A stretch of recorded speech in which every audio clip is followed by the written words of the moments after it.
Alright, in this episode of 1 Year of Learning, back to learning Blender, and this is the Mech. Now the Mech was one that I didn't even have a project number on, so it was one of my earliest ones that I started, and I decided to complete it today, and it is complete. So this is the wireframe, as you can see, and we'll do the solid,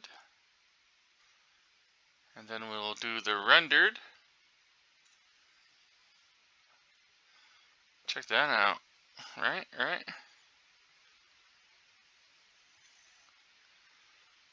Yeah, very nice. And then we will do the scene. Look at this. So there it is. The Mech project is complete. Thanks again to Grant Abbitt and the game dev people for this wonderful tutorial. It was challenging, but it was fun. And it's done. So on to the next one.